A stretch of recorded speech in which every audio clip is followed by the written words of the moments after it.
আমার ৩টা মেয়ে সন্তান, ছেলে সন্তান, লাভের কোনো আমল আছে কিনা? রাতে কাপড় খোলা ছাদে নাড়া থাকলে সে কাপড়ে নামাজ হয় না, এটা কতটুকু সঠিক? আমার মা ওমরা হজ করবেন, আমার বাবা প্রবাসী, আম্মু কি দেশে থেকে অন্য কারোর সাথে গিয়ে আব্বুর সাথে হজ করলে গুনাহ হবে কিনা? পালক মেয়ের সাথে নিজের পেটের ছেলের বিয়ে দেওয়া যাবে কিনা? দোকানের রুজির বরকতের জন্য কি সূরা বা কোনো দোয়া লিখে ওয়ালমেটে টাঙিয়ে রাখা যাবে? নিয়ত না করে রোজা রাখলে রোজা হবে কিনা? যে জামা কাপড় পরে সহবাস করা হয় সেই জামা কাপড় কি নাপাক হয়ে যাবে, সেটা পরে নামাজ পড়া যাবে কিনা? কি আমল করলে দিনদার বিবি আল্লাহ তাআলা মিলিয়ে দিবেন, দয়া করে আমলটির কথা জানাবেন। চাচাতো বোনকে বিবাহ করা যাবে কিনা? জুমার নামাজ আদায় করতে গেলে আগে যাওয়ার কারণে বসে থাকতে হয়, মাঝে মাঝে চোখ লেগে আসে, মানুষ বেশি হয় উঠতে পারে না, এর কারণ কি? এর কারণে উযু ভেঙে যাবে? মোহাম্মদ হানজালা আপনি লিখেছেন, আমার ডান পায়ের বৃদ্ধাঙ্গুলি অনেকটাই কেটে গেছে, ডাক্তার বলেছে পানি না লাগাতে, এখন আমার উযুর জন্য করণীয় কি? বৃদ্ধাঙ্গুলির ওই জায়গাটা যে ব্যান্ডেজ থাকে বা যেভাবে হোক পানি লাগানোর অসুবিধা হয়, তাহলে আপনি মুখ ধোবেন, হাত ধোবেন, যথারীতি ডান পা, যে পা সমস্যা আছে, যে পা সমস্যা নেই সে পা ধোবেন, যে পায়ে সমস্যা আছে ওই পাও ধোবেন, কিন্তু আঙ্গুলের সমস্যা আছে তাহলে আঙ্গুলটাকে এভাবে উঁচিয়ে আস্তে আস্তে করে আলতো করে পানি দিয়ে বাকি পুরো অংশটা আপনি ধোবেন ভালো করে, যাতে শুকনো না থাকে। যে আঙ্গুলটা ধোয়া নিছে সেটার উপরে ভিজা হাতকে দিয়ে হালকা আলতো করে মুছে নিলেন, বাস, তাতেই আপনার উযু হয়ে যাবে ইনশাআল্লাহ তাআলা। গাউসিয়া জামে মসজিদ এটি থেকে আপনি লিখেছেন, রাস্তার দুপাশে দুই সমাজের দুই মসজিদ থাকতে পারবে কিনা? রাস্তার দুই পাশে দুই সমাজের দুই মসজিদ থাকতে পারবে কিনা? মাঝখানে 20 ফুট দূরত্ব, এটা খুবই গর্হিত কাজ। আল্লাহর ঘরকে আমরা এভাবে নিজেদের ঝগড়াঝাটির আপনার অস্ত্র বা মাধ্যম বানানো, এটা উচিত নয়। আপনি দুইটা সমাজের বা দুইটা গোত্রের বা দুইটা বংশের মানুষ, দুইটা বাড়ির মানুষ নিজের মধ্যে গন্ডগোল ফাসাদ করে তাদের আলাদা আলাদা ঘর বাড়ি নির্মাণ করবেন আপনারা, সেটা আল্লাহর ঘরের প্রতি অসম্মান। বরং কোন জায়গায় আগে থেকে মসজিদ আছে সেই মসজিদে আমরা সালাত আদায় করব, তাতে ওই মসজিদ কর্তৃপক্ষ যারা পরিচালনা করছেন বা যাদের বাড়ির সামনে মসজিদ তাদের সাথে শতমত পার্থক্য থাকুক, তারপরেও সালাত আদায় করব এবং তারাও এখানকার সকল সালাত আদায়কারীকে অ্যাপ্রিসিয়েট করবে, শ্রদ্ধা প্রদর্শন করবে, আল্লাহর ঘরের মেহমানদেরকে তাদের সাথে কোনো প্রকার খারাপ আচরণ করবেন। এটি উভয় পক্ষেরই কর্তব্যের অংশ। আমরা এইভাবে যদি বিভাজন করতে থাকি আল্লাহর ঘর দিয়ে, সেটা অবশ্যই প্রশংসনীয় কিছু নয়। এক্ষেত্রে পুরাতন মসজিদারা যদি অসহায়তা করে তাদের যেমন গুনাহ হবে, নতুন মসজিদারা আলাদা করে আপনার মসজিদ নির্মাণ করে সমাজের লোকদেরকে বিভক্ত করছেন সেটিও গুনাহ হবে এবং দৃষ্টিকটু হবে, এটি আল্লাহর ঘরের অসম্মান হয়। এমনি সেলিম রেজা কাজল আপনি লিখেছেন, যে জামা কাপড় পরে সহবাস করা হয় সেই জামা কাপড় কি নাপাক হয়ে যাবে, অর্থাৎ যেটা পরে সেটা পরে নামাজ পড়া যাবে কিনা? যা কাপড় চোপড় পরে সহবাস করলেই সেটা নাপাক হয়ে যাবে না, যদি সেখানে নাপাক লাগে তাহলে সেক্ষেত্রে সেটা নাপাক হবে, আর যদি নাপাক না লাগে তাহলে সেটা নাপাক হবে না। অতএব এটি নির্ভর করবে যে নাপাকটা লেগেছে কি লাগেনি তার উপরে। মোহাম্মদ আব্দুর রাজ্জাক আপনি লিখেছেন, যদি কাপড়ে নাপাক, বীর্য, প্রস্রাব ইত্যাদি লাগে এবং তা শুকিয়ে যায় তাহলে সে কাপড় পরিধান করে নামাজ পড়া যাবে কিনা? বীর্য যদি লাগে, সেই বীর্যকে যদি শুকিয়ে যায় এবং শক্ত হয়ে যায়, সেটাকে খুঁচিয়ে খুঁচিয়ে যদি উঠে ফেলানো যায় তাহলে তাদের সালাত আদায় করা যাবে, যদিও কিছু আলামত তাও থেকে যেতে পারে, তারপর সেখানে সালাত আদায় করা যেতে পারে। বীর্য পবিত্র করার জন্য পানিতে পবিত্র করাই যাবে, আর এর বাইরে এরকম খুঁচিয়ে খুঁচিয়ে তুলে ফেলা এটাও বীর্য পবিত্র করার একটা পদ্ধতি। আর প্রস্রাব এবং এই জাতীয় নাপাক যেগুলো লাগে, যেগুলো খুঁচিয়ে ওঠার মতো নয়, সেগুলো লাগার পর ওই কাপড়কে ধুইতে হবে, ধোয়ার পর সেটি পাক হবে, যে জায়গা লেগেছে সেই জায়গাটুকু ধুলেই ইনশাআল্লাহ বিদিনাল্লাহ পাক হয়ে যাবে, অর্থাৎ নাপাকটা দূর করতে হবে। তানভীর আহমেদ তাসিন আপনি লিখেছেন, চাচাতো বোনকে বিবাহ করা যাবে কিনা? চাচাতো বোন অবশ্যই আপনি তাকে বিয়ে করতে পারেন, যদি আপনার তার সাথে যদি দুধ বোনের কোনো সম্পর্ক না থাকে, অর্থাৎ একই মায়ের যদি পান না করে থাকেন, তাহলে সেক্ষেত্রে চাচাতো বোনকে বিয়ে করা যাবে, কোনো অসুবিধা নেই, কারণ আপনার চাচাতো বোন আপনার মাহারাম নন মাহারাম বিধায় তাকে আপনি বিয়ে করতে পারেন।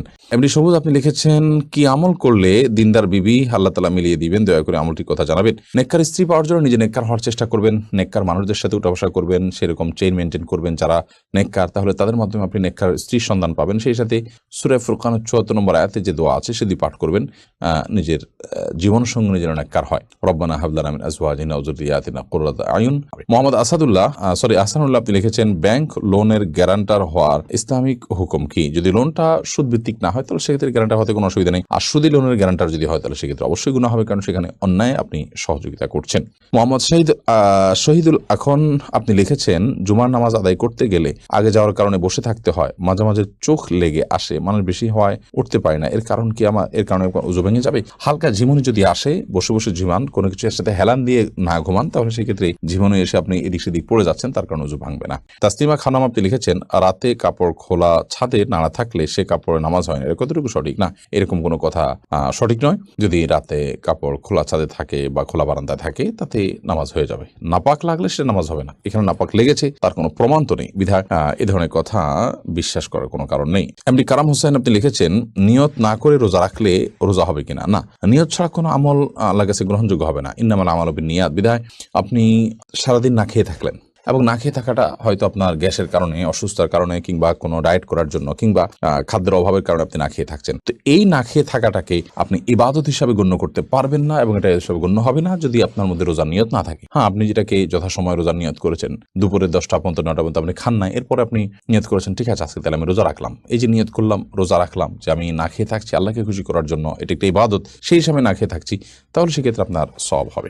আয়েশ ফরহাদ আপনি লিখেছেন, দোকানের রুজির বরকতের জন্য কি সূরা বা কোনো দোয়া লিখে ওয়ালমেটে টাঙিয়ে রাখা যাবে?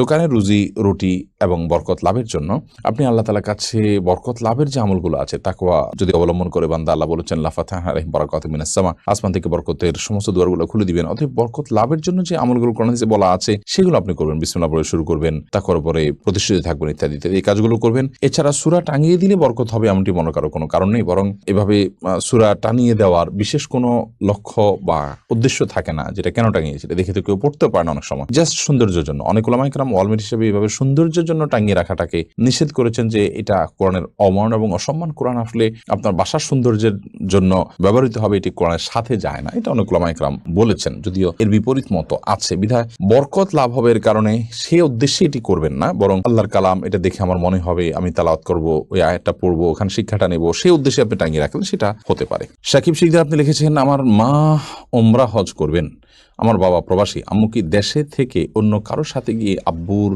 সাথে হজ করলে গুনাহ হবে কিনা? আপনার মা ওমরাহ করবেন, আলহামদুলিল্লাহ। আপনার বাবা একজন প্রবাসে আছেন তিনি, কিন্তু আপনার মা যে সফর করে যাবেন সেই সফরে তো তার সাথে কেউ থাকছে না, যার কারণে তার সফরের এই অংশটা গুনাহ হবে। হ্যাঁ, ওমরা করার সময় আপনার বাবা থাকছেন, সাথে থাকছেন, বা ওখানে যে সফরটা আছে সেই সফরে আপনার বাবা থাকছেন, তাহলে সফরের সেই অংশটা গুনাহমুক্ত হচ্ছে, জাস্ট এটুকু। কিন্তু তিনি ঠিকই গুনাহগার হচ্ছেন, এখান থেকে তিনি মাহরাম ছাড়া সফর করছেন। সেজন্য আমরা অনেকে মনে করি যে এখান থেকে মাহরামরা বিমানে তুলে দিলেন, আবার ওখান থেকে মাহরামরা রিসিভ করলেন, এতে জায়েজ হয়ে যাবে না। তাহলে বিমানের মধ্যকার যে সফরটা, এই সময়টাতে তার সাথে তো মাহরাম থাকছে না, বিধায় এটা গুনাহের কারণ হবে। এরপরে মোহাম্মদ রাসেল, হ্যাঁ, এর থেকে আপনি লিখেছেন, পালক মেয়ের সাথে নিজের পেটের ছেলের বিয়ে দেওয়া যাবে কিনা? হ্যাঁ, দেওয়া যাবে, যেহেতু পালক মেয়ে সে আপনার আসল মেয়ে না, অতএব তাকে আপনি পেটের ছেলের সাথে বিয়ে দিতে পারেন। হ্যাঁ, যদি আপনার পালক মেয়েটা আপনার দুধ সন্তান হয় বা দুধ সম্পর্কিত আত্মীয় হয়, যার সাথে বিয়ে বন্ধন আবদ্ধ, হারাম, দুধের কারণে যে সম্পর্ক হয় সেটি যদি এই পর্যায়ে চলে যায়, তাহলে সে আপনার দুধ ভাই, যার কারণে তাকে আপনি বিয়ে করা জায়েজ হবে না। তো এরকম কিছু যদি না হয়, জাস্ট পালক মেয়ে, তাকে আপনি লালন পালন করেছেন, আপনার দুধ পান করেনি সে,